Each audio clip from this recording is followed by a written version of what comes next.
I'm a grant consultant with the university over the Office of the Vice President of Research and Graduate Studies. Isn't that a long title? We are privileged today to have a wonderful panel for you to share their war stories about winning grants. And I imagine there are a few here who might have lost one, and they can tell you why. So there's some handouts up here at the front. If you don't have one, please get them. So there are two, and just as we get started, one of them is an ad. That's the one with the picture of George Wolfe, the great jockey from the 1930s. So that's an ad for my grant course. Twice a year, spring and fall, I teach a course in advanced NIH grant writing. So this is not the basics. This is showing you bits and pieces of more than 50 NIH grants written by people who are doing laboratory research, social sciences, clinical trials, biostatistics, mathematics, genomics, and you'll see how they grappled with problems that you're struggling with. So it's a course of teaching grant writing by example. It's a webinar course, so you, by and large, you don't have to leave your office. You can just plug in on the dates every 2 weeks, and the sign-up deadline is September the 20th, and we still have a few slots available. So if you're interested, by the way, this is not for postdocs. Sorry, it's for faculty. So for assistant, full professor, associate professor, you're welcome to take it, and the information that you need is right there. Now, the other handout, that's to show you my questions, because I have to make sure that I put these people to work for 2 hours. And it's to show you that if you've got a burning question and it's not on that list, then it's not going to get asked unless you ask it. So I'm going to start us off with some questions, and then I'm going to say to the audience, do you have something? And so that'll be your cue to ask that thing that you're worried about. Because if you don't ask, the hours will pass and it won't be asked. But we'll try to quit about 10 minutes early so you can come up and meet the panel. So today I have, starting at the end, my friend Mike Boylan from psychiatry, Terry Taylor from osteopathic medicine, right? Rick Newbig from pharmacology and toxicology, Sarah Hessian from CSTAT, Andres Komarami from small animal clinical sciences, Kristen Parent from biochemistry, and Gwen Wyatt from the College of Nursing. Now, one person is here like I am. I'm a consultant, and so is Sarah. And she's here for a reason. It is to tell you by the answers that she's going to give to these questions as they come up that statistics, statistical analysis is more important than ever. Because in 2016, NIH changed some of its rules for grant applications in order to emphasize your data being reproducible. And that means, in practical terms, that statistical analysis is more important than ever. So, to make the point that if you haven't thought about statistical analysis in the past, it's time to change. Because in the future, it will hurt you if you don't use it. And for that reason, I invited Sarah to join us. So, with all of that done, why don't we start? So, I'm going to be the moderator of this and just sit back and listen to the answers as the questions come up. And I'm going to start with this one, taking you back to your beginning as an assistant professor. How often did you submit grants, not just from NIH to NIH, but everywhere when you were first starting out as an assistant professor? Anybody?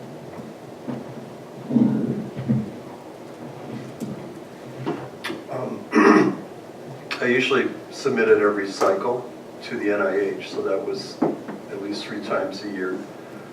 And a lot of those were resubmissions, trying to benefit from the review comments and to be responsive to those. But at the same time, I was submitting to intramural funding programs, seed money, preliminary data, opportunities in order to help build the capacity and the all-important preliminary data needed for R1 submissions with the NIH.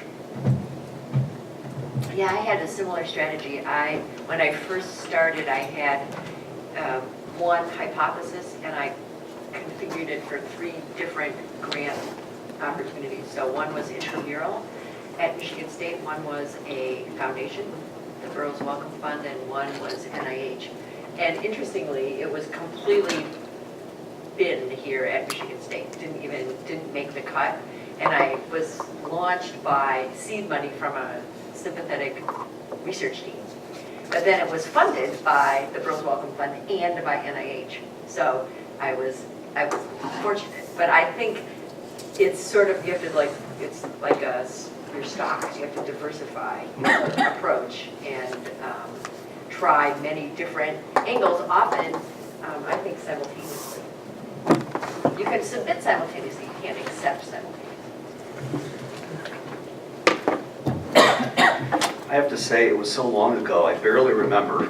And it was a different era, so the advice from that may not carry. But I was lucky enough to get an NSF grant and a salary fellowship right off the bat. And I also went to American Heart. So I think the idea of multiple sources is really important. And so that set me up at the beginning to just coast for a little while before I went in for my first NIH grant, which was a couple of years later. So if you're lucky, that's great, but I think these days it's so competitive. When I moved here to Michigan State 4 years ago, I think I submitted 12 grants in the first year arriving here. So I don't recommend that. I think having one project that you really are putting a lot into, you know that's your winner project, and getting it out to different places is actually a very good strategy. We're just going down the line. No, Well, I whatever actually- order you guys can come up with is fine. My, working at CSTAT, we would primarily consult to others at the university. So I have not gone through the typical trajectory of being an assistant professor. I've gone through more of a consulting kind of trajectory. But at CSTAT, we help so many others submit grants that my experience is a little bit different. In my first few years, I think I wrote a total of 18 grants I helped with. So that was a really great experience in terms of working with so many researchers on campus, finding out what kind of questions you were asking, and then helping people craft them into a holistic proposal that is consistent with questions all the way down to methods and reporting of results. So that's what my experience has been. Yeah, I was assistant professor at the University of Pennsylvania, and had funding from different sources. Startup funds were very helpful. But most importantly, and maybe we get to that later, was one of the best things that happened to me was get a training grant, a K award, and I actually wrote that during a one-year postdoc in my mentor's lab. And those K awards are actually not, they're one of the success rates for funding, because there's not that many people applying for it. So for 5 years, I had my salary, 75% of my salary covered, which the department chair likes, and some research funds, not much, but it's also mentor guided. And so during that 5 years, I developed my research program, mentor guided, and was able to, at the end of the 5 years, submit my R1 application, which was then funded. So that worked out really, really well. But otherwise, after similar comment, just trying to apply where I could get some money from. The training grant was very important for me. Hi.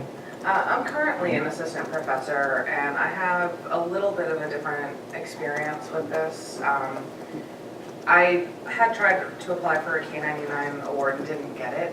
So I had turned that into an R01 when I first got here, and I really focused on a few small grant applications instead of trying to write too many at once. And then after I got that, that's when I started going after more of the foundation awards. But I found in the first year it was a bit overwhelming to try to do too many at one time. So I really focused on 1 or 2 submissions. I think the strategy I used, I'll tell you the pros and cons of it sort of, is I started out looking at foundations where they would have maybe 10 to 25,000 per award. And I was quite successful with those. And so that would give me the pilot data then to consider going to larger funding. I think what my mistake was, I would get one of these foundation grants and I'd have 25,000 and I'd get all excited about doing the research and getting out to my sites and gathering the data and all the things that go along with getting some of those first awards. But my problem was I would finish that project before I thought about the next funding. And that can be deadly because then you have a gap in your funding. And you may be able to get bridge funds, but not when you're starting out so much. So the minute you get your first award, no matter how humble it is, start thinking about, okay, what's my next idea down the road? When will I have enough data from this first project to be able to put it forward for my next application? And so I caught on pretty quick because those dead spots in your funding are no fun. You're begging and borrowing all around campus and with your dean and everything. So that was sort of how I handled that. And then my first large award was through the Department of Defense. And I think sometimes we don't think about the Department of Defense, but, and it'll probably come up more in later questions, so I can talk more about that. But I just wanted to share with you the potential pitfalls too of those smaller funding sources that are really oftentimes the more low-hanging fruit and can get you started, but you got to keep your momentum up in the meantime. Yeah, I would second that. I think that's a very good point. And I often think that running a lab or running a research project has a lot of similarities to running a small business. You're kind of always keeping an eye on your stock and your inventory and keeping the supply line going, because it's true. You have to kind of keep a lot of balls in the air at the same time. Okay, well, go ahead, please. Is there any detriment to submitting too many proposals too soon? Is there any institutional memory within the organizations that you apply to? Like if you don't get several, right away, should faculty members, should they kind of pace themselves to make sure their proposals are more higher quality? Or is it okay to really, put a lot out there and see what sticks? If I could add to this, you have to be very careful of what grant mechanism, because some of them have a limited number of tries. So for example, with the career award, I tried my first year and I had gotten the feedback from the program officer that I was way too junior to be trying that and that I really needed a lot more publications before I'd be competitive. So ones that have had limited tries, I've waited later until I've gotten publications, which is every program officer that I've talked to, including NIH, said you need to establish some publications from your independent group before you're going to be competitive. So I would say try some of them first, but if you have a limited number of tries, I would be careful not to use them too quickly. I remember sitting on an NIH study section for a special RFA for mHealth initiatives, and the same group submitting 3 different applications, R1 applications, but they were all interrelated. They all had a lot of overlap, and it was really, I remember, though it was unspoken, but it was sort of the kiss of death for all 3, So if they're scientifically distinct and they can go to different study sections, then go for it.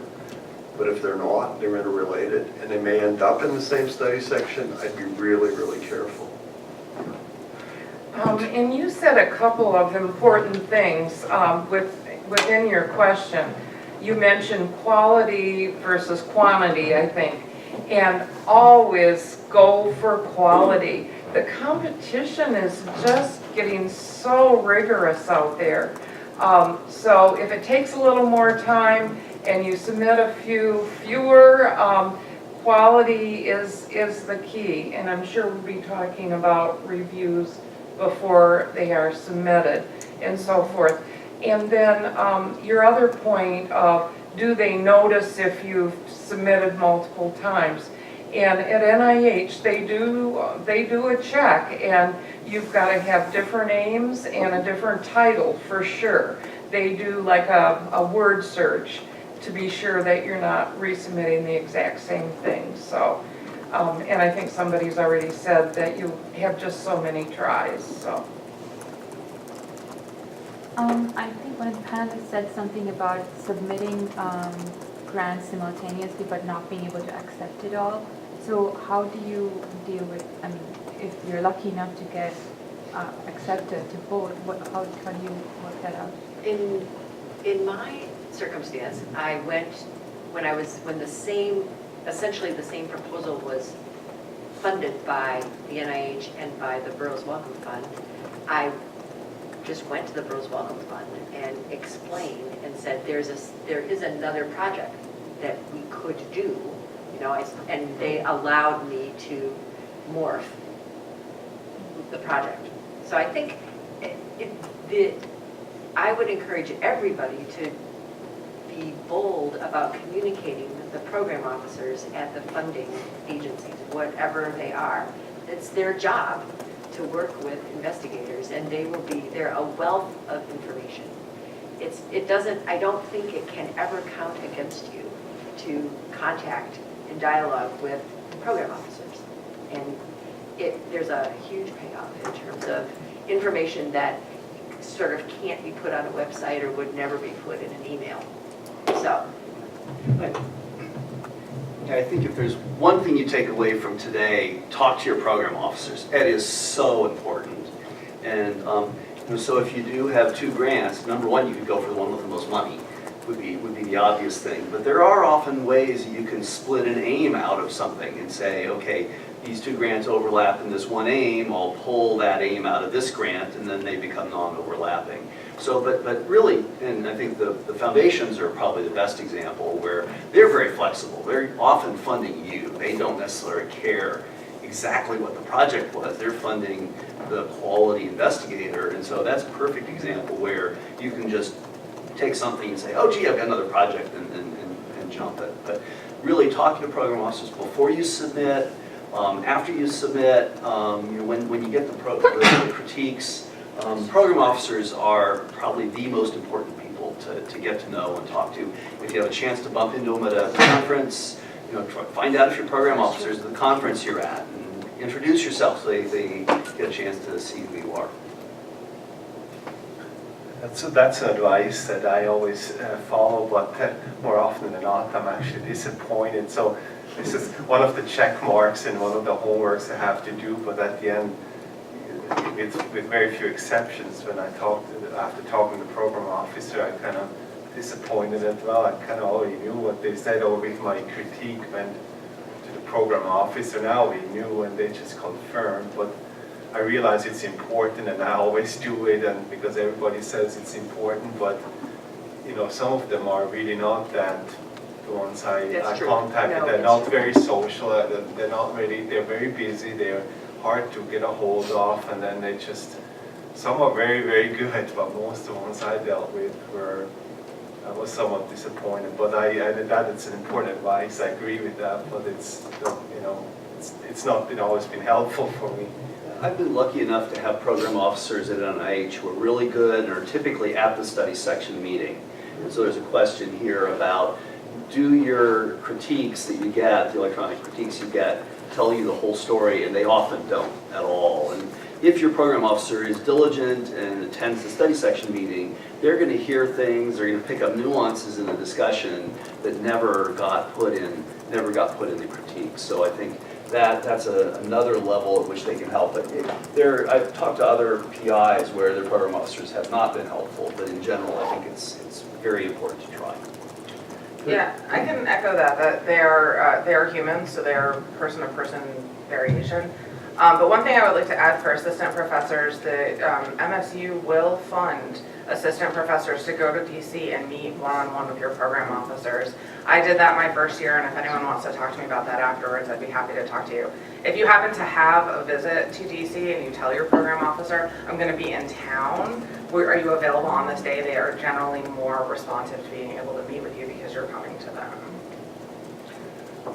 And there's another angle where your program officer could be invaluable, and it's with regards to, say you're in your no-cost extension year, and despite your best intentions, you're facing an imminent funding gap, and you've built all this capacity. In the case of Terry and I, maybe at a foreign site, and you don't want to have to dismantle it, and you don't want to have to keep sort of piecemealing together for another year through another NIH cycle. Your program officer, if it's a good one, if he or she is a good one, can sometimes finagle an administrative supplement. And this is really fresh for us because we're in a multi-site study where we just ran out of funding in our no-cost extension year at one site. We're facing next month the cessation of activities for our protocol at a second site. And just a few days ago, we got notification on an administrative supplement that'll keep us alive till in time, hopefully for our current competitive renewal to be processed through the NIH. Mike, for the benefit of those who don't know, NIH is just loaded with jargon. Tell them what a no-cost extension is. That's, say for a 5-year R01, if you've got any leftover money, anywhere from 3 months, 4 months ahead of time, you can apply for what's called a no-cost extension, and it's granted automatically. It's through the grants management office here at Michigan State. They're the ones that can submit that no-cost extension, meaning you can carry over your funding until it runs out. You don't get any new or additional funding, but you can carry over your residual funding until into a 6th year. And a lot of projects do that, especially international projects where it's easy to start spending money right away stateside, but it may take you 6 months to get up and going at your international site. And so you're 6 months behind, and so you often want to carry over that budget allocation into a 6th year. There's even the possibility, and we've done it twice recently, so it's fresh for me as well, a 2nd year no-cost extension. But those are not granted automatically. You do have to build a case for those, what you'll be doing. Otherwise, at the end of that automatic no-cost extension year, any money left has to go back to the NIH, to that institute. You don't want to ever have to send money back, so plan ahead of time. And keep in mind, options, no-cost extension, automatic. The 2nd year no-cost extension, which you have to build a case for, so it takes some planning. And then the possibility, if you've got a good program officer who can work inside for you, for an administrative supplement to help carry you through that no-cost extension. If you're truly running out of money, you haven't finished your protocol, you've got additional data you could gather within the principal aims of your study, then you've got the grounds for a supplemental award. And in this case, it was not insignificant. It was $140,000 direct costs to really finish up what we needed to do in our no-cost extension year. But all of that depends upon a good program officer working with you. Yeah, I just have a question, because I always talk to my NIH PO, and she's moved, so I'm kind of sad. But to go and visit them, like, I hear it's different between the NSF the NIH, like the NSF, the POs have a little bit more to say about who gets funding. I mean, I feel like that's not necessarily the case with the NIH. Can you speak to that? I think that's very institute specific. So like NCI, I think, has very rigid pay lines. So I talk to my friends in cancer and they say, what's the pay line? I was always at NIGMS, General Medical Sciences. They say, what's the pay line at NIGMS? I say, there is no pay line at GMS. So NCI, if you don't get 11th percentile, they really can't do much. GM has basically they have the percent gets funded if you're, 5th percentile or better, 100% get funded, but they actually fund up to 30, 35 percentile. Not very many at that level, but they use programmatic priorities in the institute. And so if they see something that, hey, this is a grant, it's a good grant, it didn't get a great score, but it's an area we just don't have any other grants in that space. They'll actually pull money and put it into that rather than funding the 22nd grant on this one topic that happened to get a 10th percentile. So it is rather institute specific, and so you'll have to understand that better. But they also give you a lot of, especially if you play the I'm a new assistant professor, can you talk to me a little bit card? They give you a lot of insight if you give them like a page. So I would recommend having your specific aims page really well worked out and reviewed before you give it to them. They will take a look at it and say whether or not they think the topic is even on the chart, or if, oh, your aim 3, we're not looking to fund that at all. So you might have time to rework some of the content before you find out the score. That's what I found the most helpful. Them telling me, don't even try for this, there's no way we're funding that topic. Okay, I'll bring up one. Oh, sorry, please, go ahead. I have a question about your strategy to different size of the grant. So especially for the new investigator, I got some advice, so you can try some R21 or even R03 instead of before you're trying R01. So what would be your strategy for that? I remember when I first came to Michigan State 11 years ago now, Terry Taylor saying, if you're going to write an R21, you might as well write an R01 because it's just as much bother and effort. And she was right. And the other area where the R01 and the R21, I used to think that somehow the evaluation process for an R21 was more benevolent. But then I sat on some study sections where they were evaluating both as part of the same program announcement or whatever. And I'm not sure you get that much of a break on an R21. Now, having said that, when should you really opt for an R21? As Tom brings out really well in his course, there are two things that are really important in your narrative as you submit a grant. One is that this was another piece of wisdom from Terry very early on.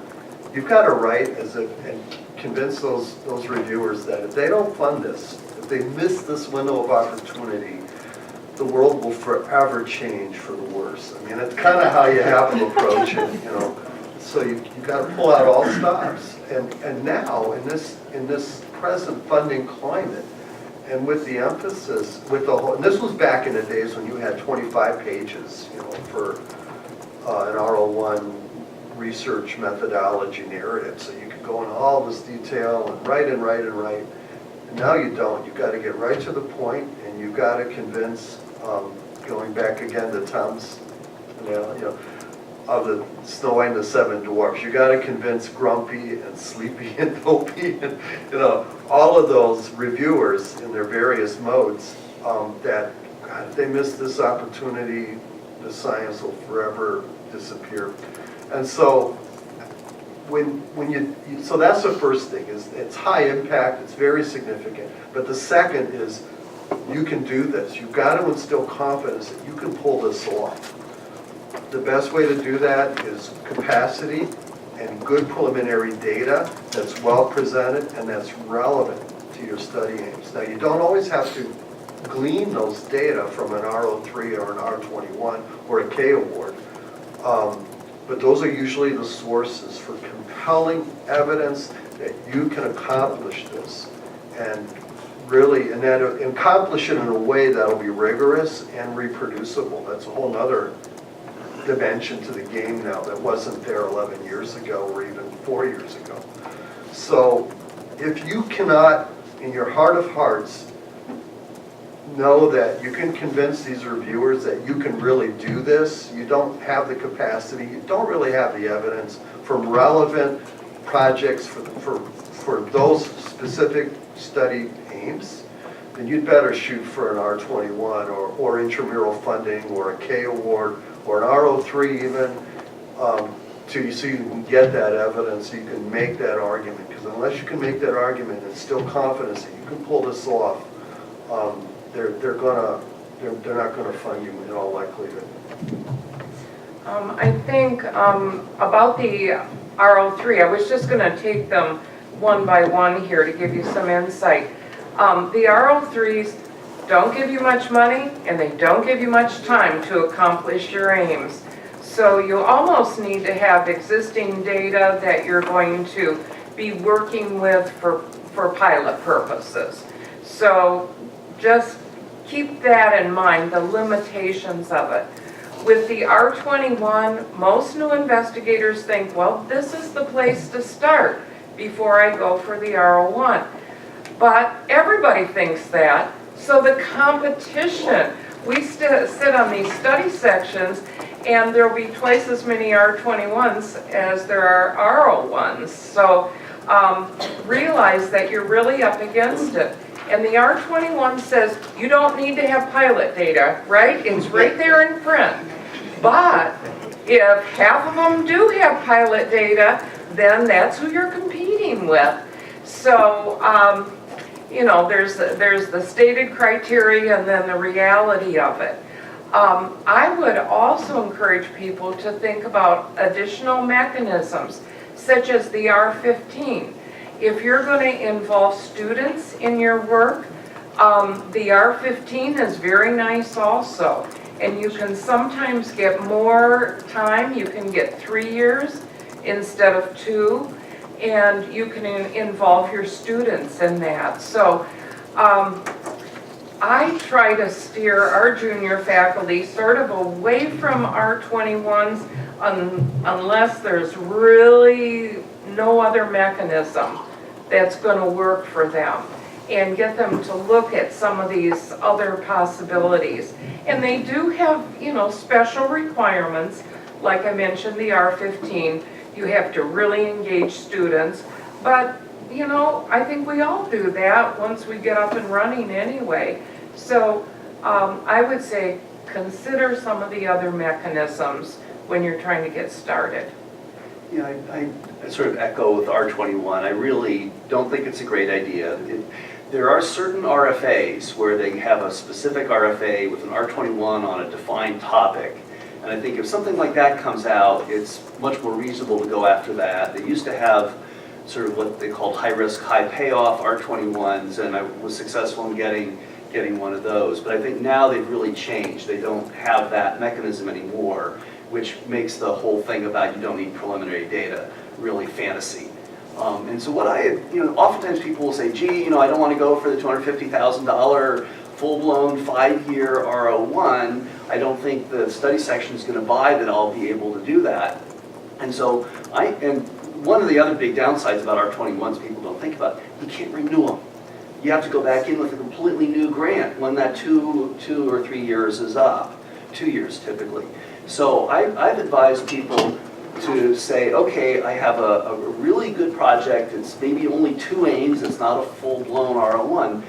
You can apply for an R01 with $150,000 in direct costs and a 3-year time limit.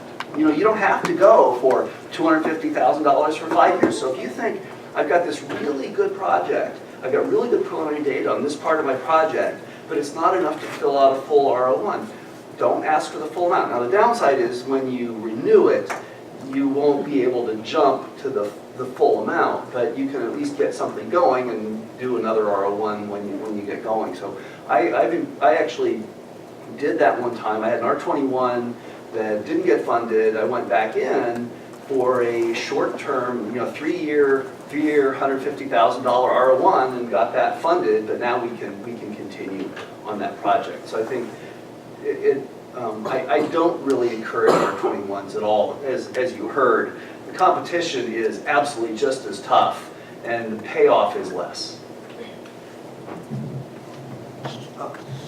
I would agree with Gwen. I don't know if the R03 is really worth it unless it's low-hanging fruit in your particular situation. And I would agree with these comments on the R21. There are a couple hybrids which do give you enough time to really accomplish something and really position you well for an R01. If you don't have the preliminary data and you don't feel you can establish that confidence in your ability to pull off the protocol in a highly impactful way, NIMH has an R34. Now, in some institutes, an R34 is just a one-year planning grant for a clinical trial.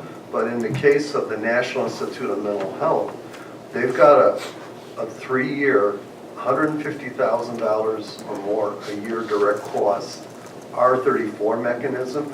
And those are actually my first 2 NIH grants. And that was a lot better than an R21. But I wasn't well positioned at that point for a successful R01. And so an R34 through the National Institute of Mental Health, especially if you're doing HIV-related work, and the focus for that is to establish the viability of your methodology. That's a really good way to go. The R15, which Gwen mentioned, is another hybrid between an R21 and an R01. It's not very well known. Jim Anthony over in epidemiology at one point was looking a lot at the R15 because it's one of the best kept secret mechanisms within the NIH. Again, if I remember correctly, it's a 3-year grant. It's on the order of an R34. It's about that amount of money, so $500,000 by the time you get direct costs and some indirects. But there's a real constraint to the R15. At Michigan State University, you're only eligible for, because the R15 is meant to sort of give the smaller institutions a fighting chance in competing with, the high-powered, well-funded, highly competitive, major medical research institutions. So at Michigan State, your college cannot, and I forget now what the criterion is, it may have changed, but you can't have gotten more than 1.5 million or something like that funding in your college over the past 2-year period in order to be eligible for an R15. Now double check those criteria because they may not be current. So Terry Taylor alone in the last 2 years has basically eliminated the College of Osteopathic Medicine from any eligibility for an R15. But if you're in a college which isn't heavily funded by the NIH, it's really worth looking at because it's enough money to really do something. It's viable if you don't have the preliminary data to establish confidence that you can really pull off high impact research that's reproducible in terms of your study aims. I wanted to go back to the R01 just for a moment. And I think you heard the pros of from some of us about putting in maybe a small R01. Good idea. But keep in mind, as a new investigator, you get one shot at being a new investigator and getting the perks of that, which boosts your score sometimes up to the fundable range. So just be careful how you use that, and it's only the R01 that you need to worry about with that. You can get R15s, R21s before that, but with the R01, you do get the advantage the first time of being a new investigator. And I think, what does that ratio, I don't know, Tom, like 3 points, 3 percentiles, or something like that?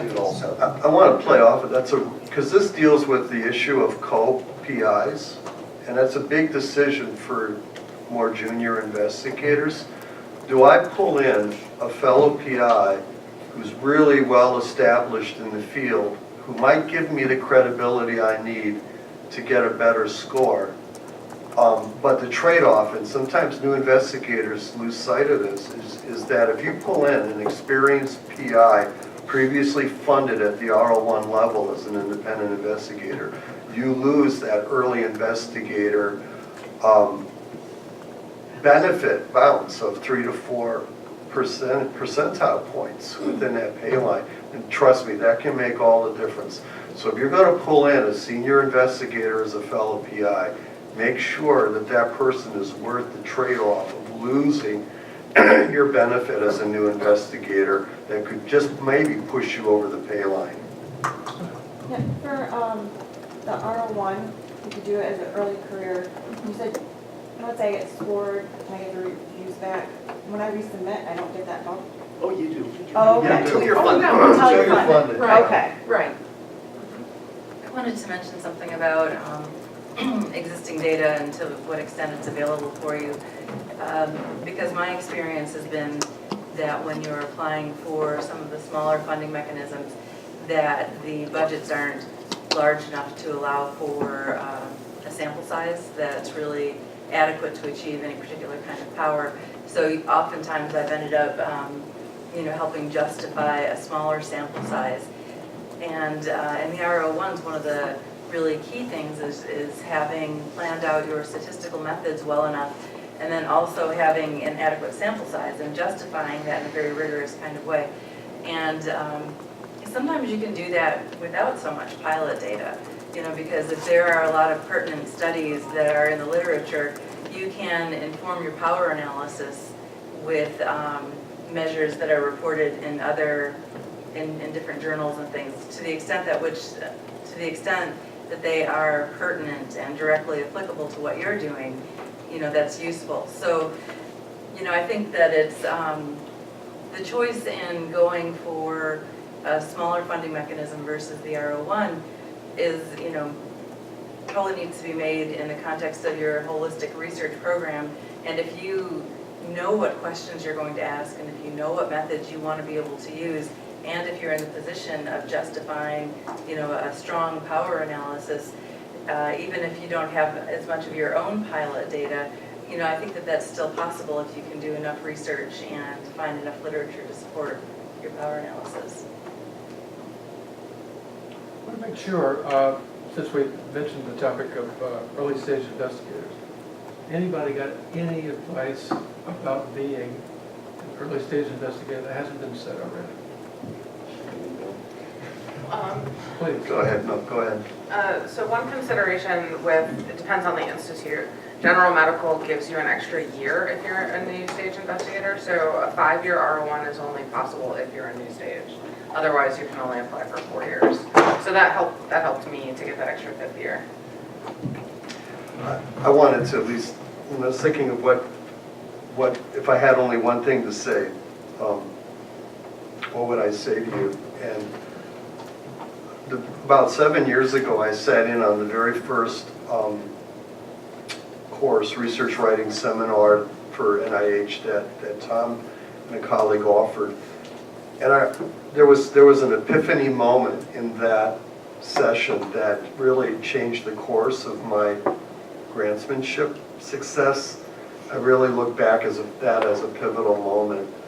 And it was simply this realization that, I've been writing my grants for myself. I haven't really been writing the grants to the audience. And when you're writing, so what's symptomatic of writing a grant to yourself? You want to divulge every last iota of expertise, so you fill every last millimeter of white space, right? You want to impress the reviewers with your high level of sophistication and technical expertise, even though most of them won't, for whatever reason, take the time to fully appreciate it right there in that narrative. You're going to really, beguile them with your subtlety and your sophistication. So you'll take a long time to spin your narrative to reach that crescendo like it's some kind of, weekly television series, and the reviewers are going to stick around and hang in there with you for it. Trust me, all of that is an urban myth, okay? Less is more. You've got to get right to the point. You are not going to be able to cover every important angle. You have to focus on the most strategic. You have to hit those head on. You have to hit those again and again if need be, in as clear and as compelling a manner as you can. And you don't have to fill every last millimeter of white space. In fact, you can give up some of that precious text for a nice graphic or a nice visual narrative, or even, God forbid, a photograph of your study site. And that will actually, that can communicate the message. Sometimes a picture is worth 1,000 words. So if there's one thing I can tell you that you can take with you here, write for Grumpy and for Sleepy and for Dopey and for all the other dwarfs that are going to be reading that. Write for your audience, in truth. Don't write for yourself, even though you're going to communicate in as important and as compelling a way as you can why this research is going to change the world. Yeah. I'm a little confused about the early stage investigator status. So if you bring an experienced co-PI in, is your grant not considered with the SI status? Okay. Right, that's correct. You can have them as a co-I, but not as a multiple PI. Yeah, and sometimes it's actually helpful to have them as a co-I if it's a really well-known name at, wherever you're going for funding. What's the difference between a co-I and a multi-PI? Okay.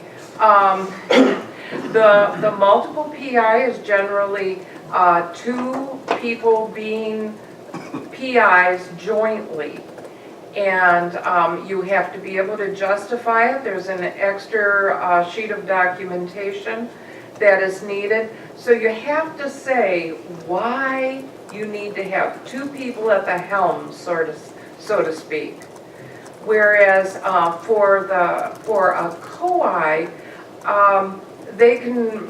you can include a number of them, and if it's faculty from MSU, they have to be a co-I. They can't be a consultant. External people can be consultants, but if you're going to pull in another faculty from MSU, they have to be a co-I. And I mean, you have to justify why you have them as well, what their expertise is, what they're going to bring to the project, but not in the same way as having that multiple PI request, because you can run into trouble with that too if you don't adequately justify it. Always ask your program officer. If there's any time a question like that, the program officer should be able to answer that. Are there budgetary differences when you have a co-PI versus a co-I? No, not really. In the back. On that point, co-Is, from my understanding, you take a cut of the budget, so you can't load too many on the grant. Otherwise, you won't have enough for research. Well, and it looks like you don't know what you're doing if you have too many co-Is too. I mean, you can't overload with the co-Is, because then they'll question, well, is this person ready to be a PI or not? So, excellent point. The co-Is don't have to have, they have to have effort, but they don't have to have salary. So if you can get the unit that the co-I is from to agree to cost sharing some of that, they don't have to take salary. Now they probably have to have some effort to be legit. But I know most of you maybe aren't at that stage where you're dealing with this issue as much. Maybe this is more for those at this table. If you agree to go on a grant as a consultant or a key personnel or a co-investigator, even with limited % effort, get it in writing what you expect to get. And this is for any of you that join as partners, as co-Is or consultants on other grants, and you might do that to build your portfolio. In this day and age, I've really learned the hard way that it's really important to be absolutely clear what your expectations are going into that partnership. And for that person, that senior investigator you're pulling into your grant as a co-investigator, make sure that person communicates absolutely clearly, and even in writing, if that's not going to be too demeaning or insulting, what the expectations are, because people's memory change. I've been a consultant on grants, are ones that have been funded where they've used presumably my credentials to help get the grant. And then once they get funded, I'm cut out by a local person who they really wanted to do the work, but they needed my credentials to get the grant. And trust me, that'll happen more than you know. The key is transparency, having the courage up front to an agreement, a written agreement even, so everybody, it's all on the table. What are your mutual expectations in this partnership? Otherwise, sooner or later, you're going to feel betrayed and disappointed. I'd like to actually second a couple of things that Mike has said, because I guess I would put this in the category of war stories where I did the same thing. You know, as a statistician, I'm often written in as a co-investigator, and I think, you know, reasonably so, because I have a different set of skills that, you know, the investigator, the PI, may not have. So it's easier to justify having, you know, a statistician as a co-investigator. So I was written in, and we submitted a really good grant proposal that got funded, and I was fairly new at the time, and so I didn't push for that kind of information that Mike's talking about, and in fact it was interesting because the PI was really didn't share any kind of information, and when I asked for it, it was difficult to get it, so I never even saw the final proposal. And then when it got funded, I got cut out of it because I was not even key personnel, so I didn't even see that I was not included that way, and so I was cut out of it, you know, and it was quite a large grant that got funded, and it was one of my main research interest areas, and I ended up being cut out of that. Working with the same person, though, it was interesting because another thing that Mike was talking about was writing for the reviewers, and I know that Tom talks an awful lot about that, but one of our best reviewed proposals that we submitted was one where I was kind of duking it out with the PI on it, because I wanted to make it very succinct, and so we actually spent a decent amount of time in cutting back on text and putting in, you know, like a box around what our hypotheses were and making it very visual. I'm a really visual person, so we did that and we made it very succinct. And that one we ended up with comments like, "This is the best proposal I've ever seen," which was really great. It was really good. That one didn't get funded, unfortunately, because the PI forgot to put in some mandatory paperwork with it. You know, so actually they got to submit again, but at that point I was having trouble with the PI enough that I decided not to work with them. But, so they did ultimately get that one funded as well. But, so there were a couple of lessons learned on that.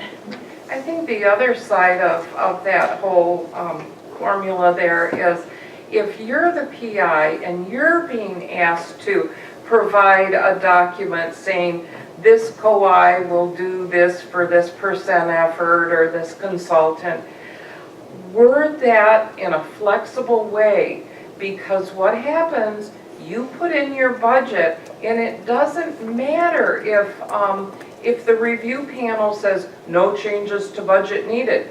When NIH gives you the budget, you're going to get a cut. It's just pretty standard now. So you're going to get that initial cut, and then every year when they give you the money again, it's probably going to get cut again. So then you've got a COI who you've promised, you know, 8%, 10%, and you don't have the budget for it. So you need to be sure you have some language in there that allows you the flexibility to maybe move that PI back to 5%, and that they'd still be willing to do the required tasks. So as PI, there are things, you know, you sort of have to look at it from both sides. So I wanted to give you the PI side of it as well. Can you please speak to, so one of my biggest worries sometimes, and I'm still too early in this, so please help me get perspective if it's overstated. But one of the things that I worry about is where you manage, I mean, you struggle for years to get any kind of money. You then get funded and you have co-Is or especially I work overseas, who don't deliver.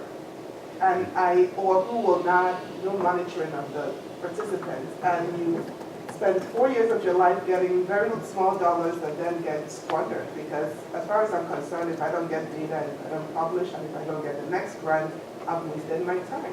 So my question is, how do you balance between the needs? So you see a project, starting, you have lots of challenges and you're just worried this is going to end badly. And yet I can't go back to NIH and go like, oh wow, I spent 2 years, I did nothing. And then you want to make changes, whether it's budgetarily and otherwise, and of course worrying that you also want to keep good relationships. And it's not all about data, but maybe where I am right now, for me, it's all about data, like high quality data. And I want to get your thoughts. Yeah, that's a difficult situation, and I've learned that the hard way. I think now I think it's irresponsible not to be very clear and very transparent with the foreign collaborators. So I've now taken the tack of explaining, this is the NIH, this is the highest profile, most demanding, most rigorous science funded in the US. We have to measure up, or we, as a team, will not be sustainable. And then I've become quite prescriptive, but I do it in a collaborative sense. Let's work out a timeline, let's work out the tasks, what are the deliverables, what actually tangibly will you do by this date, this date, this date. And I build in enough flexibility so that when the first deadline isn't met, it's not the end of the world, because it's not really the first deadline. It's, you have to do that, and so that people get the message. And then you have to, as much as it feels disrespectful to keep harping on people for their deliverables, you have to establish that so that people understand that you mean what you say. So I learned a very good lesson actually once, one in the middle of the night in Malawi with the nurses who staff our clinical project. And I was in a trough of just like, I'm so tired of nagging. I'll just do it, whatever it was, the temperatures or cleaning the thermometers or I don't know what. So I just was tired of nagging. And we were waiting for something to happen in the middle of the night. And one of the senior nurses said, doctor, you've stopped noticing us. And when you're not noticing, we think you don't care. It was a really good lesson.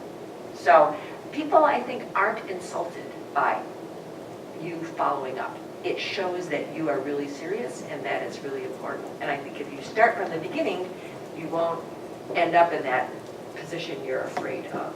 But you have to really establish the MO from the get-go.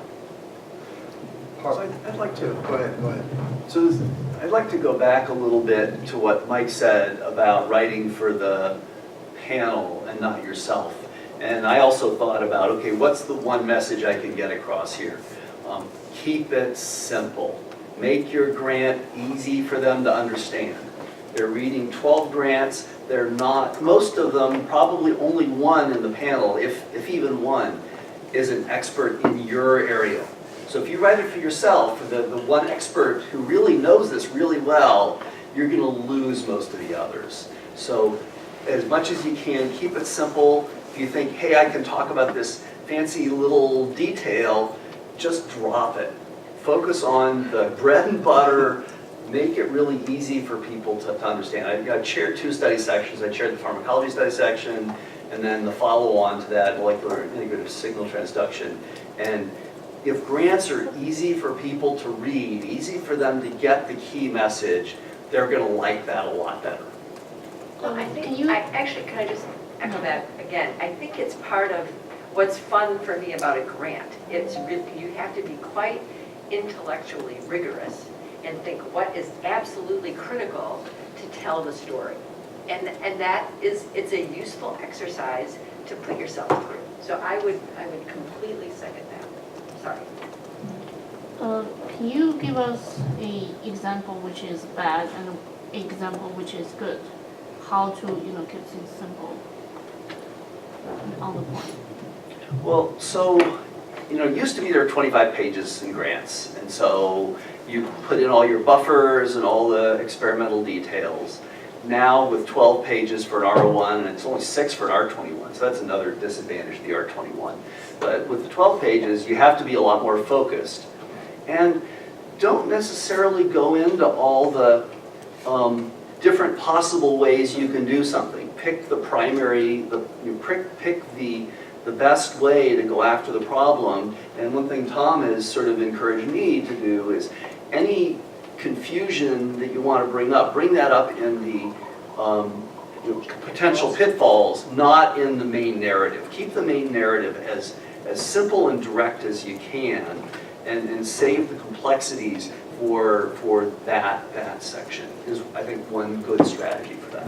Another thing is keep the language as straightforward as possible. You're not in an SAT test or anything where your vocabulary is going to be evaluated. Say it in a straightforward manner using terminology that any of these reviewers are going to comprehend. Don't throw terms at them unless you're defining them and they're critical. Look at your sentence structure. If you have a sentence that's going on 3 or 4 lines, it's too long. Keep it easy to read, so be succinct with your sentence structure. And then the other thing is we can oversell ourselves so that our ego gets so much into it that we're almost offending the reviewers. So instead of talking about me, I've done this, talk about your team. And we've all heard about team science. The reviewers look for that. Do you have a strong, solid team? My team and I have accomplished X, Y, and Z.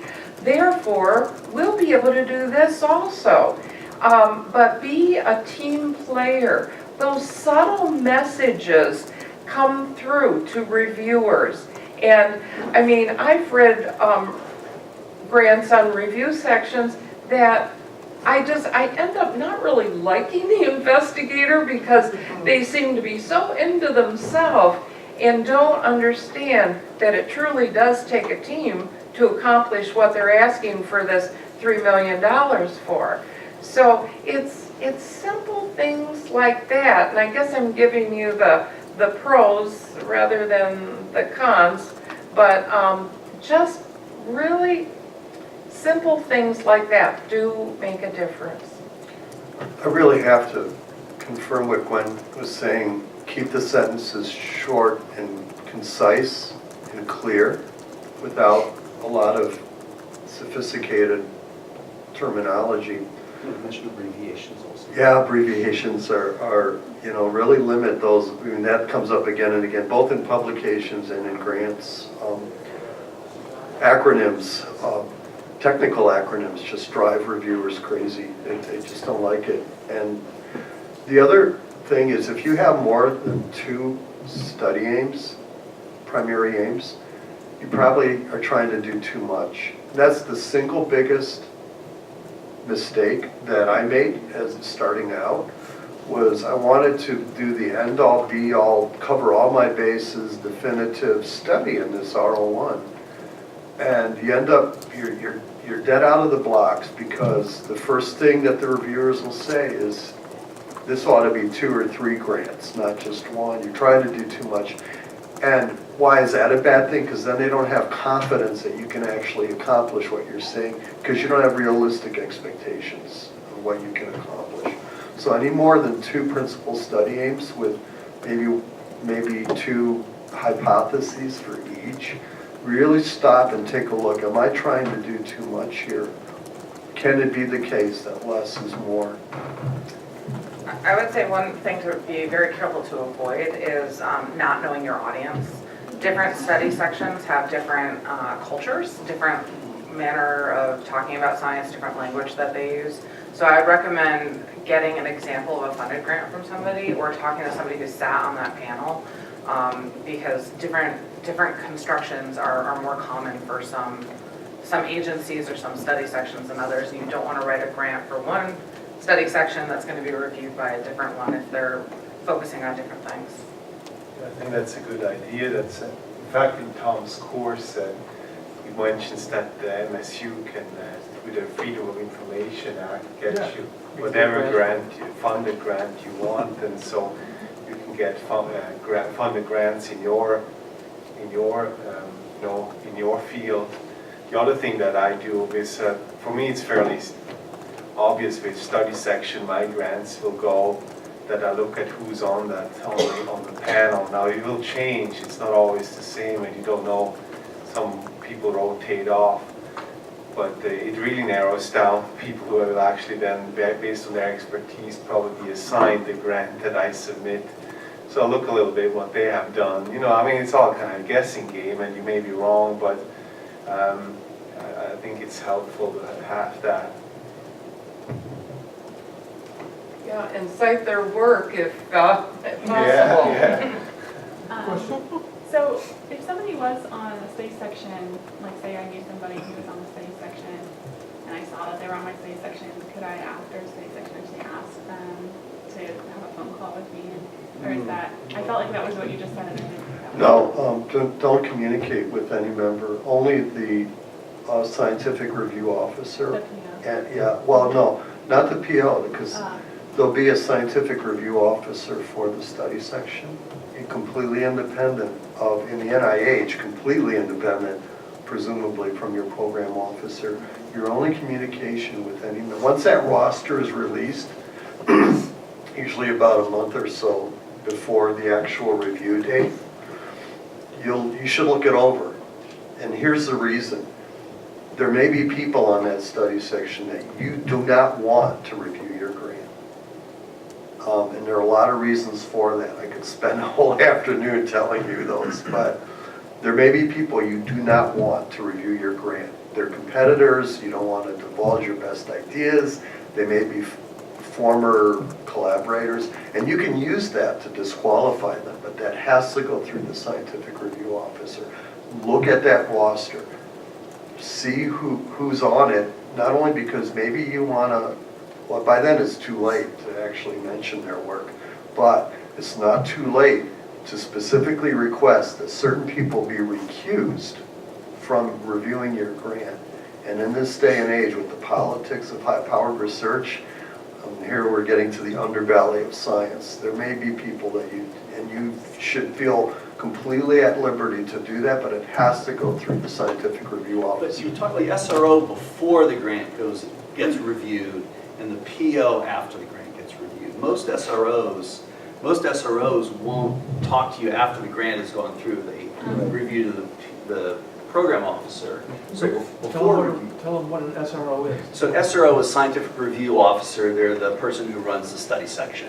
And they're in the CSR, the Center for Scientific Review, which, as Mike said, is a separate unit at NIH. So the SRO runs the study section meeting, and up until any questions before the study section meets, you go to the SRO.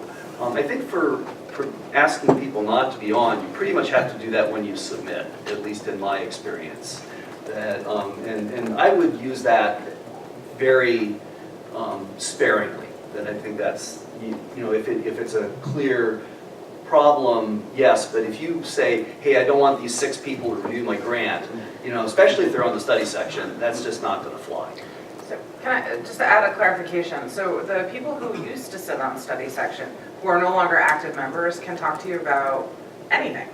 So that's who I meant. Use their experience. If they used to be on a panel 2 years ago, ask them for their insight on it, because they'll have really current information. But not somebody specifically you never reviewed your grant. Yeah, so what's the philosophy? No. What's the philosophy or what's the approach of the study section is that's completely fair game, but hey, you were on the panel when my grant was reviewed, tell me how it went. No, that's absolutely verboten.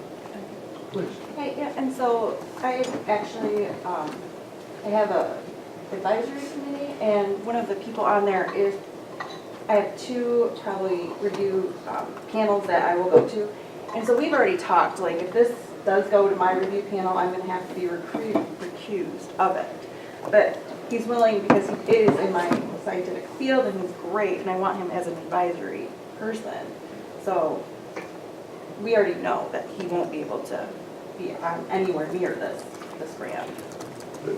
There are two stages to this, and that's in the initial submission, you can request a specific study section, and a lot of homework goes into that in terms of looking at the appropriate study section that's reviewed and that's funded, the kind of research that you're really interested in. And Tom has a great opening unit on that, and actually you get a chance in his course to do your homework, so to speak, in terms of what's the best study section, has the existing expertise, and actually likes to fund the kind of stuff I want to do.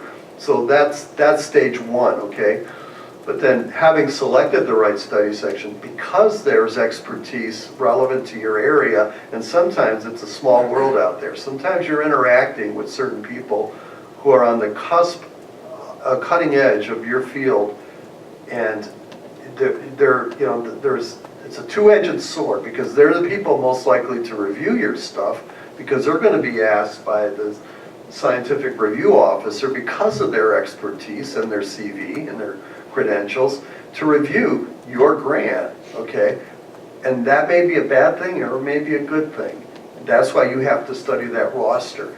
And if you have, and I'm in agreement here that, no, you can't recuse last for 5 or 6 people, because then all the relevant expertise is going to be cut out.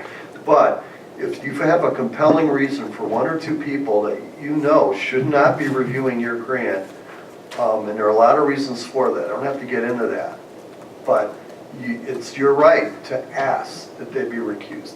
And it's their problem to find that expertise. If they have to get a phone-in review or mail-in review or whatever, they should do it. But if there are 1 or 2 people that are going to be the kiss of death to your grant, and you know it, you better ask them to be recused, and be transparent with your reasons. Don't contrive reasons, because these scientific review officers, trust me, they've seen it all. It's a phone call, not something by email, with that SRO, communicating to them in a private, confidential way your concerns, and let them handle it.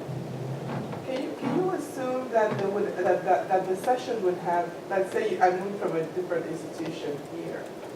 I don't have any enemies there, but I wouldn't want my former department head reviewing my grant, for example, with that giving what needs to be for that, and then you're gone, and then I just worry. So can you assume that those people who have a recent history with you and that there's some background vetting that the system already does? Yeah, and that's plenty of justification for them being recused. If they're former colleagues or collaborators or partners, or they've had responsibility over your career and future life, at a prior institution, they should recuse themselves. But don't assume that will happen, because there are strict criteria, like if you've published within the last 2 or 3 years, or they've been one of your mentors. But if they were your department chair at the old place, they certainly could be asked by the study section, the SRO, to do that. So you probably should call the SRO, or there's actually now a form where you can put that in at the beginning when you submit the grant. But don't assume that they're going to be kept off just because they were your boss before. This should also occur from the other side, because the very first thing the panel is asked long before they actually sit on the study section is to identify any conflicts of interest. And some of what you're describing could fall into that area. And so it's up to the reviewers also to say, no, I just had a publication with that person, or I just had that person in for a consultation, or we're doing this or that together. So they're supposed to, the reviewers themselves are supposed to complete the conflict of interest and identify those things. But if somebody is still getting assigned to your grant, you certainly can go to the SRO and give a rationale. And you won't know who's getting assigned to your grant. That's the other thing. It's a guessing game. So better to be safe than sorry, because you'll never know, even after the review. And it's always the third reviewer who torpedoes you, for whatever reason. And so if you think that there's anybody on that roster who could be assigned who shouldn't be, and you don't know if they've recused themselves or not, you don't know that either. Better to be safe than sorry, in my view. Okay, please. Can you talk a little bit about reporting requirements, and is there ever a scenario where they would give you like your second or third year of funding? You know, non-competing renewal? or- Just, do you have to provide like a progress report and like? what Right, does that entail? annually, you submit a progress report, which is due about a month before you would get your next installment. So always know your anniversary date. They do send you a reminder a couple months ahead, and then they give you the due date for that report. And they're asking for very specific things. And I've only seen this happen one time where funds were withheld, and it had to do with lack of enrollment. The person had submitted a timeline of expected enrollment for each month and cumulative, and in year two they were not meeting that, because usually if you're within 10% of your projected enrollment, you're fine. But this person had fallen way behind that, and so funds were withheld until they could come up with a plan of how they were going to enhance enrollment. There's an angle to the reporting business within clinical trials that people, especially younger investigators, can easily overlook. And that's, you have to register your clinical trial with an international registry. The most common one for NIH is clinicaltrials.gov. And now it seems like with each passing year, the reporting requirements on the outcomes of your clinical trial and keeping those updated on clinicaltrials.gov have become more and more stringent. Then the next step is probably going to be better information management on the part of NIH, that your prior funded research is up to date in terms of your reported findings.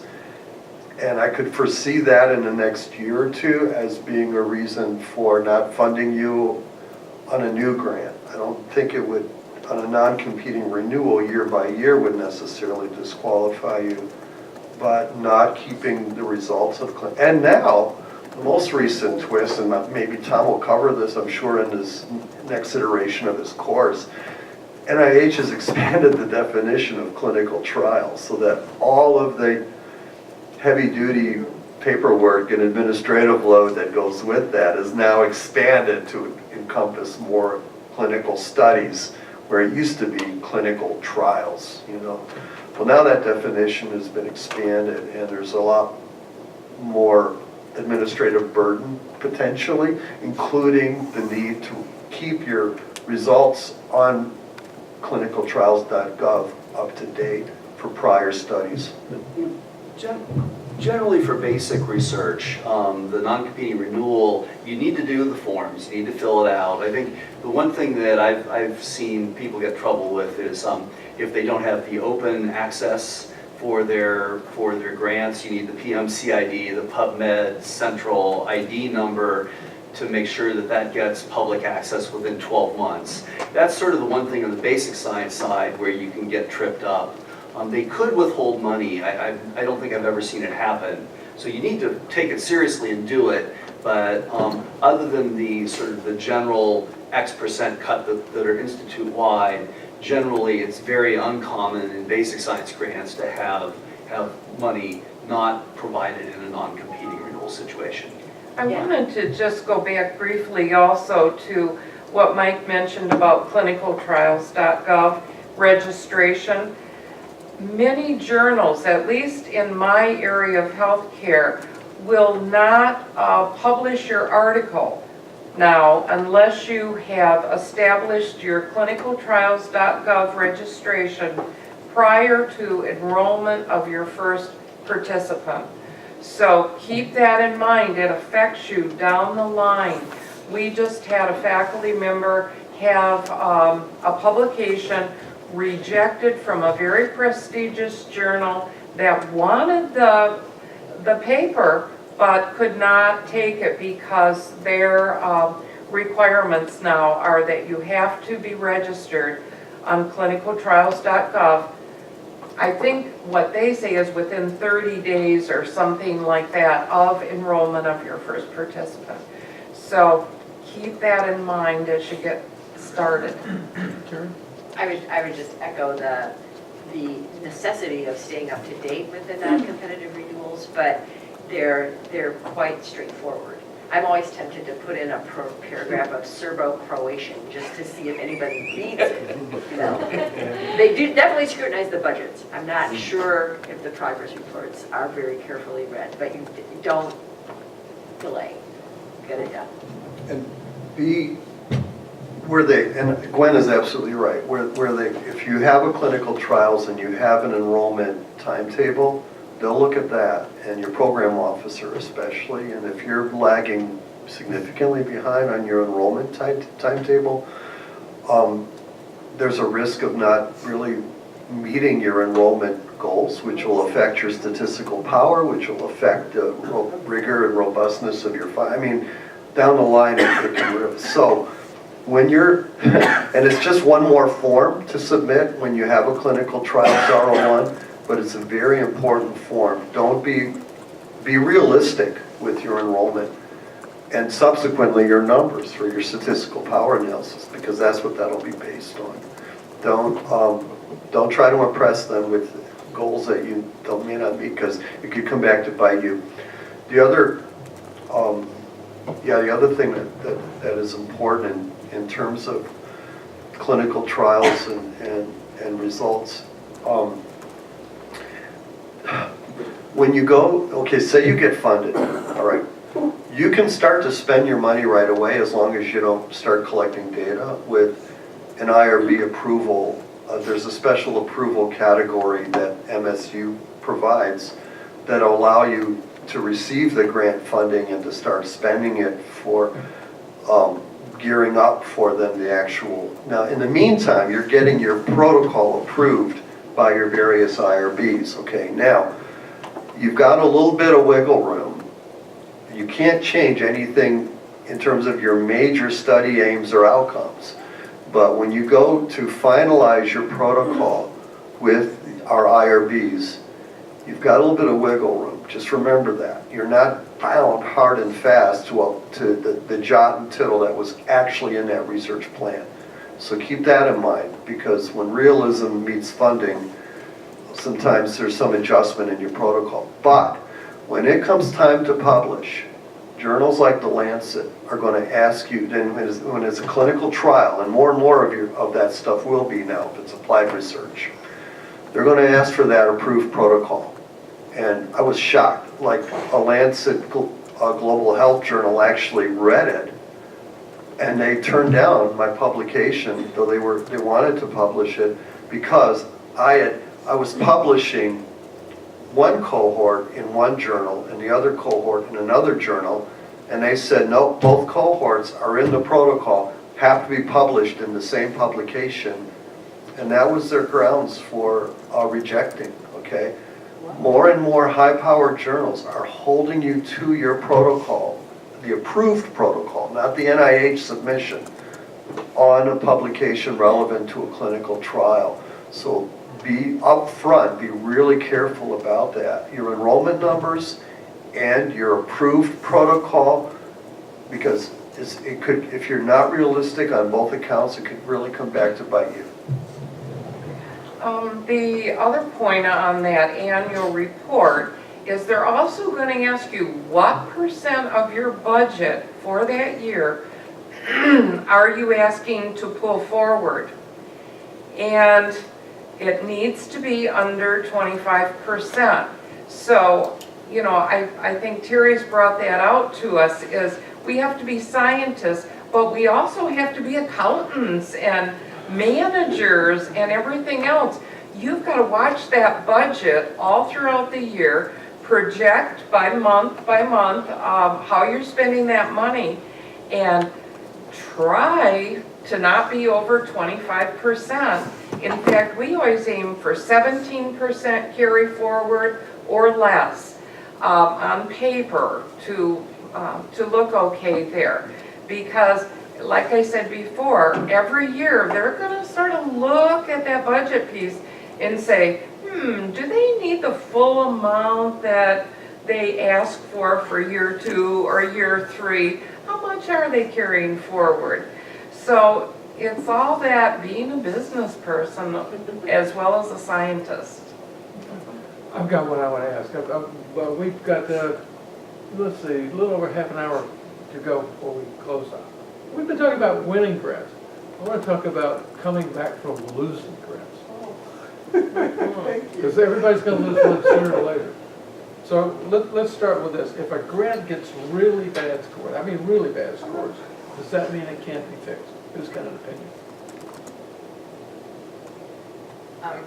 I've gotten lots of really bad scores. I've definitely gone from triage to funded. I would say take the reviewer's comments really seriously.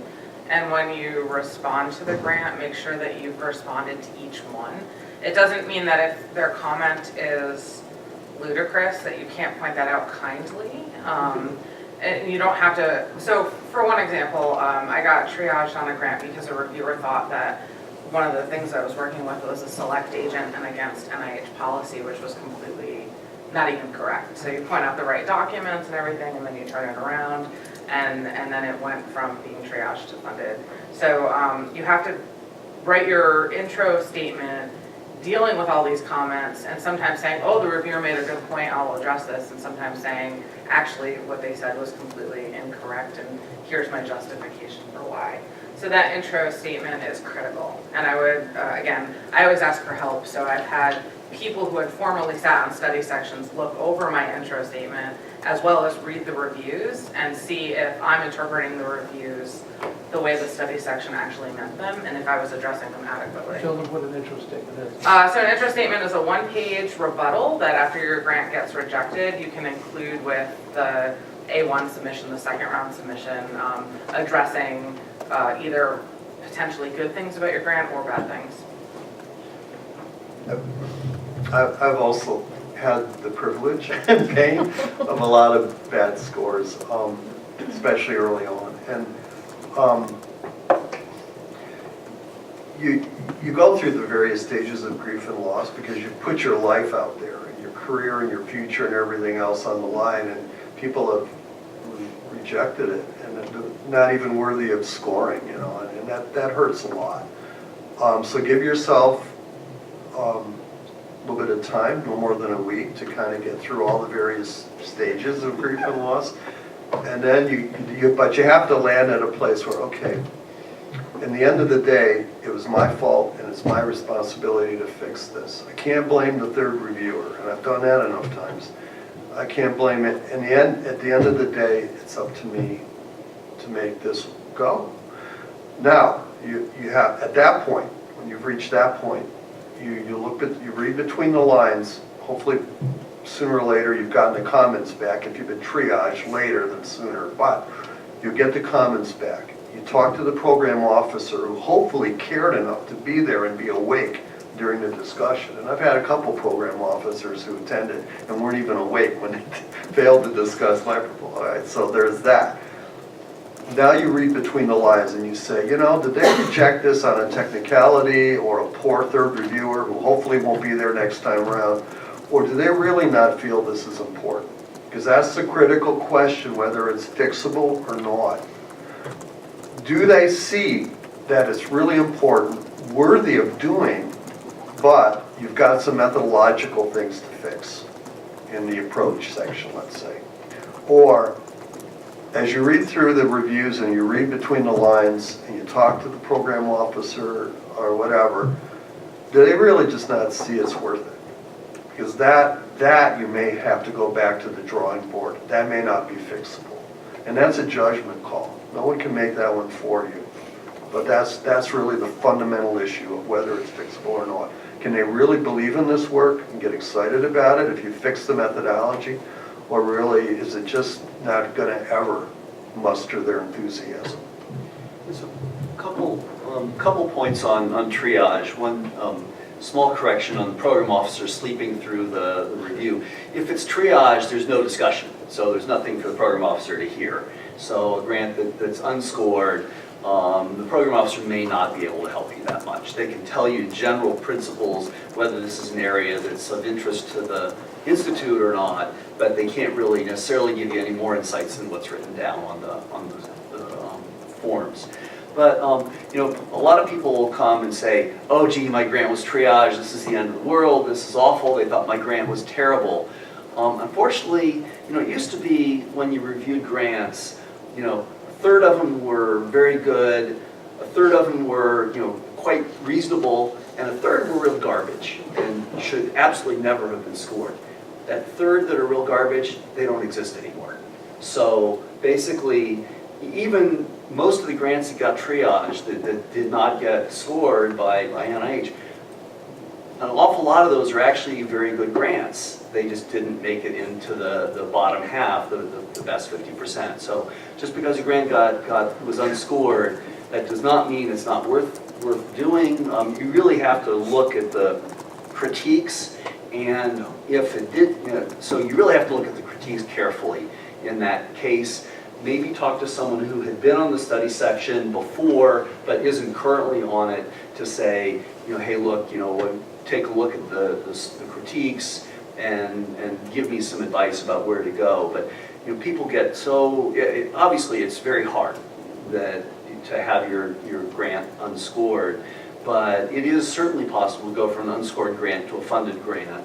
And so people shouldn't take it too hard, because there's just so many good grants out there that even the unscored grants, most of them have very substantial merit these days, that the real garbage grants just aren't out there pretty much. To follow up on that a little bit too, if you haven't seen what the reviews look like before, they're going to review different aspects of your grant, the significance, the innovation, the approach, things like that. And they weight these differently. So you need to talk to your program officer and find out if a bad score in one section is more, you know, if they're not believing the significance of the innovation, that's how you're telling them that you think it's important. That is usually a really bad thing. But if your scores go down in the approach section, but they believe it's really significant, that might be an easier fix. So it kind of depends on which part of the grant is suffering the most. What we do with our faculty is they get their pink sheets, we used to call them, but they're summary sheets. And okay, if it's not in the fundable range at all, we let them wail and moan for about a week. And this is normal, natural, and encouraged even. And they do need to let the research dean know what the score was, or that they weren't scored, or whatever. Then we start to try to talk to them. And if it was scored at all, we remind them that that means they were in the top half. And that is a step forward just the same. This is national competition. This isn't just, you know, somebody down the street. You are competing with the top people in your field, in your area, and for a first time out, getting in that top half is an okay place to be. Acknowledge that and don't beat yourself up too much for that. Then, about the second week, we have them objectify their experience. They have to complete a grid, and on one side of the grid, they put reviewer 1, weakness or limitation 1. On the other half of the grid, fixable, not fixable, what am I going to do with this? Very objective, or I'm going to talk to so-and-so about the possibilities for fixing. Then when they get this grid put together, we talk to them about it, we look for themes. Did 2 or more reviewers say, this just isn't innovative? And so that's the part you have to beef up, which gets back to your point again. So we objectively look at it. Now, if we see weaknesses in every area, well, then that's a sort of a different discussion. But if there's a theme to it, or if there is what we call as reviewers a fatal flaw, and reviewers will come out and say that. They'll say this can't go forward because of. Then you have to really give that attention too. But once all that's been done, and if the person still is devoted to their idea, their aims, then we have them contact the program officer. You can even send that grid to the program officer and say, here's how I've thought about this score, and have the discussion to find out, was there any enthusiasm for this? Is this worth resubmitting? If not, do you see another direction that I could possibly take? So that's how we deal with that first month after the summary sheets come back when it's not funded. And don't talk to your program officer until you get back that review. I know the temptation is, as soon as you see the score or the triage, you want to talk to them right away because it's therapeutic or whatever. But wait till you get back, because most of them won't talk to you until you get back the review comments. Then they'll talk with you with the comments right in front of the both of you. I think Gwen's approach is great. I wish our college did that. I think that's terrific. And I think it will make for a much more productive discussion with the program officer if you provide your responses to the critique. Then you're that much farther ahead when you sit down and talk to the program officer. I was just going to say one other thing that I'd like to say is to not give up too. I'm actually the co-investigator on a funded NIH grant right now that I think we submitted 4 or 5 times before it got funded. And actually none of the scores were bad. It was always just sort of like right on the cutoff. But one of the things was that it involved some fairly sophisticated statistical modeling, and we needed to be able to make sure people understood what was going on. But really what happened as we continued to submit was that we gathered more data, and we were able to show that what we wanted to show with our proposal was doable because we were actually doing it. So if you have something that you're passionate about, that you really believe has impact and all the other things that they're looking for, then don't give up. Just keep trying. And we modified it along the way and ultimately got funded. Can you guys please speak to, if you can, about the relative balance? So I had a similar experience where I really wanted to do this work, and so I had so many more rejections than I could count. But each time I kept finding ways to do the work, collaborating with others and publishing in that area without funding. And so we got to a situation recently where we submitted for an R21, like the 3rd time in. And so the review comes back and there's still some enthusiasm. It actually did worse than the one before, but interestingly, this time I felt like I got yelled at in terms of, you have so much preliminary data.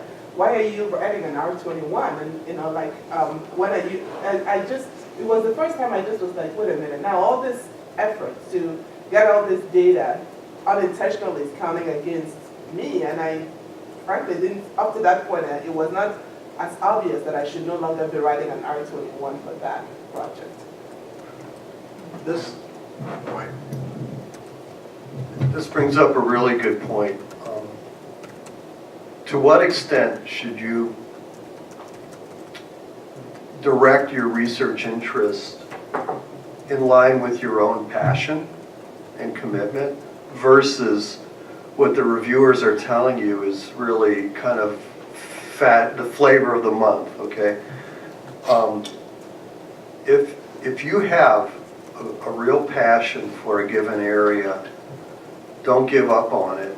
Just try to keep, modifying, selling it, packaging it in a way that reviewers can really appreciate, you know? But don't give up on your passion, because otherwise it's just not worth all the sacrifice and effort looking back, unless you're doing something that you truly are passionate about and feel is important. So if you're there, don't let reviewers convince you otherwise, even if they triage you or give you bad scores or tell you this will never fly or no one cares about this. If it's something you really care about and believe in, and find a way forward, get the data you need, and just to come back to the only, I did get a 10 once on an R01. Yeah, it's on a score 10 to 90 is the best pot. It's a perfect score. But that was on like the 5th try, you know? So that was the trade-off, is it took years, and it took an R34 to get the preliminary data. It took a grant before that.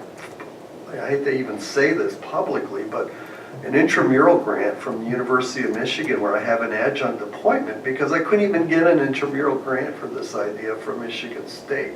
So the Wolverines had to fund it, and that turned into an R34, and that eventually on the 5th try turned into an R01 with a score of 10. So, but you know, you got to have some encouragement along the way, but don't, if you really believe in this, don't give up on it. See it through. I don't know if all institutes do that, but the National Institute, which I work with, they have their strategic goals, so you can look at the recent, you know, the National Eye Council comes out with recommendations, and I think you want to have your aim or your project within those strategy or in the justification. You have to sell it that this is part of that strategy. It fits right into this strategy to have an increased chance of getting funded. If it's clearly completely out, then Better go with it. Find another institute yeah, at find that another point. institute because they will. Or NSF, find someone who cares if you're that far out of the ballgame. I think it's for any grant application, any foundation, you need what are their goals, and I was trying to emphasize this fits right into your goals. This is, and I think Tom in his course points it out too. So why is it this is the right place to fund the work? So when you submitted your grant and it was assigned a study section, how many of you, and it was the wrong study section you thought, how many of you contacted the SRO to try to get switched and were successful or not? Any tips or tricks or? Yeah, so I had that happen, had a grant that was studying a mouse model for epilepsy, and they assigned it to a study section that dealt with basically synaptic protein interactions, and I tried very hard to get it switched, and it didn't get switched. And it got triaged the first time. The second time through, I used a trick that I learned from Tom about the NIH reporter. What's it called to put your abstract in or your aims in? Matchmaker. I used Matchmaker. It's pretty new, isn't it? I'm sorry? That's pretty new. It's about 2 or 3 years old. Okay. So I used Matchmaker and I plugged my abstract and aims into Matchmaker, and it came up with 6 studies or 8 study sections, and the one that it went to was at the very bottom of the list, and there were 3 others that were more appropriate. And when I resubmitted, I used that to argue for. I picked 3, and they put it in my third choice, but it was a reasonable choice. The reviews I got back on that still didn't get funded, but reviews were reasonable. They got the topic. They gave some advice that's good going forward. So I think Matchmaker is probably one of your best ways to get a sense of an argument for which study section it should go to. Now, if it goes to a study section that Matchmaker says is the top one, and you don't like what they say about it, that's going to be a harder argument with CSR. But nowadays I got the formal table that you submit where you list the study sections very explicitly. You used to have to write a free-form cover letter. Now there's a form that you include when you submit that you put in the study sections, and you can make a statement about why. I would like to point out that there's been a theme that has emerged through many of our comments, which is, I learned this from Tom. This is what Tom said. So I think we've had a lot of testimony to the effectiveness of Tom's support and guidance through the process, and he's here for us to take advantage of. So Here to get you definitely guys take funded. advantage. Come win some money. I sort of wanted to go back to this lady's question too, about maybe you have too much pilot data. And it's possible. Look at those reviews really carefully. You might be one of those people that's ready for the small R01 instead. See what those comments are really saying. Because there's sort of a strange cut point between enough pilot data and too much. And so, you know, give another mechanism some thought. And I think a decent program officer can help you with that. That's a very good question for a program officer. I've heard there's some strategy regarding submitting to more than one agency, choosing a primary, secondary. What's the strategy that you would advocate for choosing a center or institute and a study section? How these intersect or are distinct? I've had good luck with that. I've had on occasion different grants partially funded by one institute and then picked up the rest from another. So if there are topics that are good for more than one institute, the program officer might alert another program officer to look out for it, and then if you get a good score, the agencies can work together to help you. I've never submitted simultaneously to both, but I've had one application be funded by both after the score was received. That's a really good question, and it's a tough one because to what extent do you have to be intentional in terms of a secondary institute? It is a really good idea for a second or even a third institute to pick up on your submission, and you'll see it happen in ERA Commons as their sort of program officers sort of put it out there and they're networked in, and they NICHD to your primary institute may pick up on, well, this has HIV and neurodevelopmental. They talk to a couple of people in NIMH, and suddenly they pick it up as a secondary institute. And I haven't figured out yet how much of that is intentional and how much of that I just have to put it out there, cast my bread on the waters and sort of let it happen. But having multiple institutes sign on to your application ahead of time, soon after submission, is, I think in the long run, is a good thing, because sometimes when push comes to shove and you're right on the pay line, a secondary institute may actually be the difference between you being funded or not. I hate to sound mercenary, but you can also look at the budget allocation to the various institutes. For example, you would think I would go to NINR, the Nursing Institute, but their budget is much smaller than the National Cancer Institute, and my population is cancer. So I always ask to be reviewed by the nursing study section, but be funded by cancer, because the budget's bigger. So that's another consideration. Yeah, so I think if you're considering multiple institutes, again, look at what the strategic goals of that institute are, see how you fit in, and if you fit into the strategic goals of a few institutes, talk to the program officer, say, hey, here's my Ames page, how do you think this fits in your programmatic priorities? And talk to a couple, and you can also look at how much money is there. But I think certainly talking to program officers even before you choose which institute to go to. Now, the study sections, some study sections are only just for one institute, others go across institutes. So the study section choice may be driven in part by what institute your grant is going to be funded by.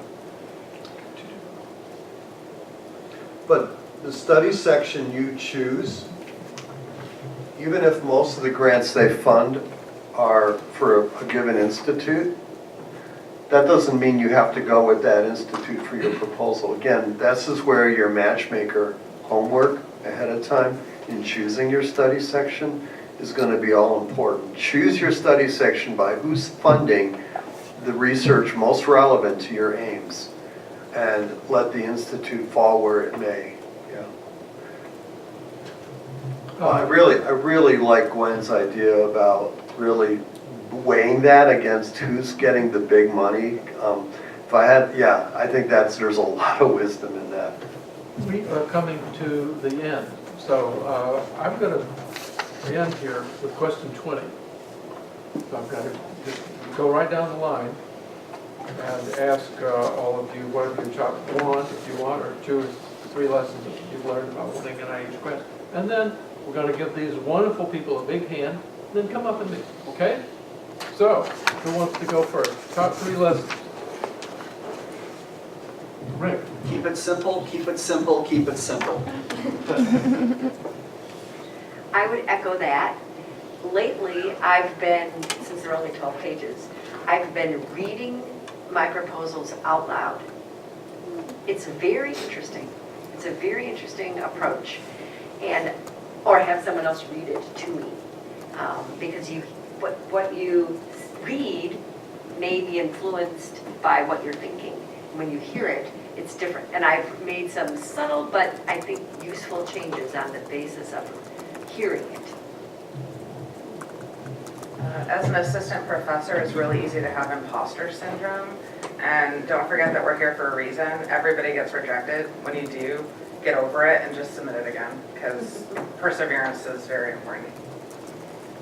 I think my most important lesson is, to take advantage of grant editors, because I'm not a good writer necessarily, and again, have anybody, other people read the grant, but the grant editors like Tom and others that are provided to MSU are amazing because they can see things that, this doesn't make sense. They just come with a fresh mind, and that I think really made a difference for me, I have to say, to make it, because I still would like to read my grant applications.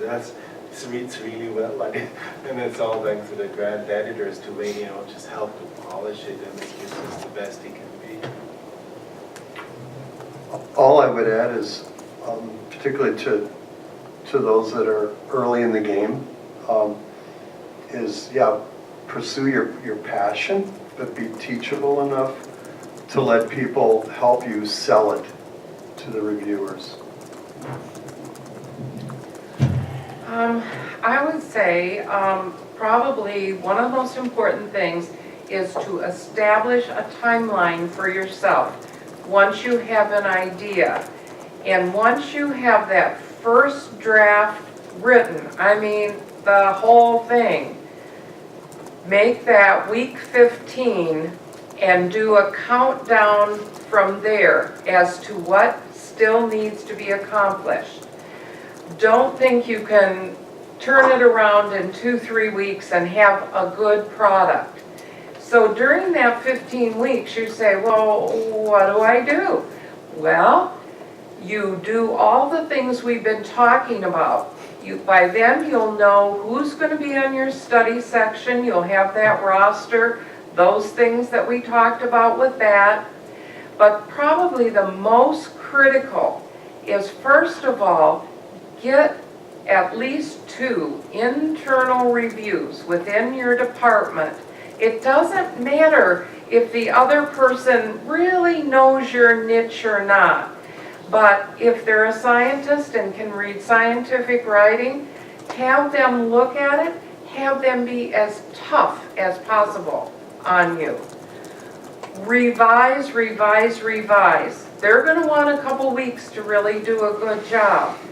In some places, you can even get your research dean to reimburse your peers a bit for doing that. And I know the VP for research here at MSU will reimburse if it's an NIH or NSF funded researcher doing that review for you. Then, once you've done all that revising, you're still in your 15 weeks, but you're moving a little closer. Because now you may have had to change your budget. Maybe you've been convinced you're missing a consultant or you're missing some other key personnel. So now you're going to have to rewrite that budget justification a bit, meet with your budget person, see how you can squeeze them in and make it fit still. Might mean cutting back someone.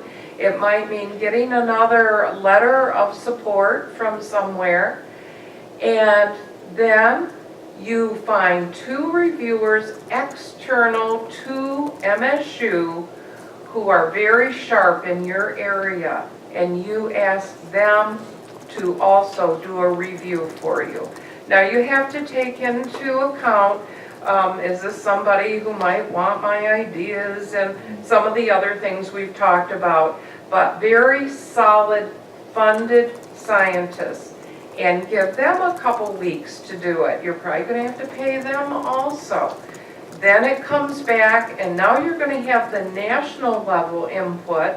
So take it very serious, make your revisions again, and when you think you have it perfect and you can't stand to read it one more time, then send it to the editor, who will find where you put form instead of from, and things that aren't going to be caught by your regular Word document, and consider what they're saying to you, revise again, then you still should have time to look through and see that you've got all the pieces included, that everybody's bio-sketch looks like they know what you're doing, and that it's not a leftover bio-sketch from the previous project they were on. So you have time then to put the whole package together.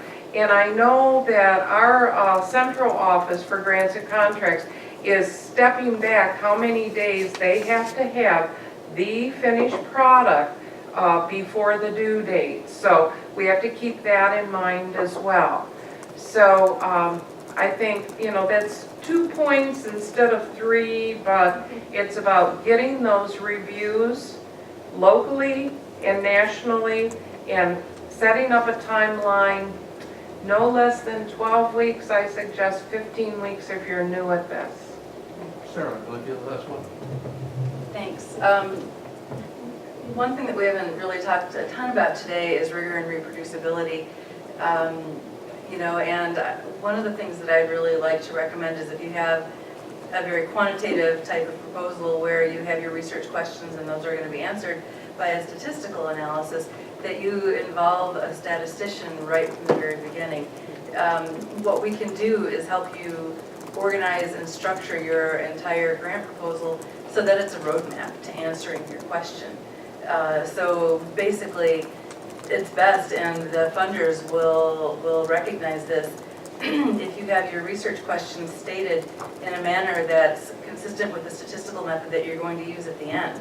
So, you start out with a rough idea of the question, and then you think about the data that you're going to collect, and then you think about the method that you're going to use. Ultimately, to come up with a sample size analysis, you need to know what statistical method you're going to use at the end. So then you build up your sample size analysis, knowing that statistical method before you even go into your grant, to starting the grant work. And then you go back and you state your research questions using the terminology that are consistent with that statistical method. And when the funder sees that that's all cohesive and that there's truly a roadmap that gets you from part A to the very end, they're going to know that you can follow through and do what you're doing, what you're proposing. One of the things that at CSTAT we've seen is that if you do want to have that kind of help, you do need to come in early, and so I'd like to echo what Glenn was saying. And starting early, but also contacting CSTAT early, and then really working together with CSTAT through each piece of it. A lot of times you think of a statistician as only being able to help you with the methods and write the method section, but really we're best utilized kind of throughout the proposal. And understanding, it's important for me to understand the nuances of the proposal to be able to help you the best. So coming in early to CSTAT as well, I think can be really beneficial. And with that, we will close. Once you hopefully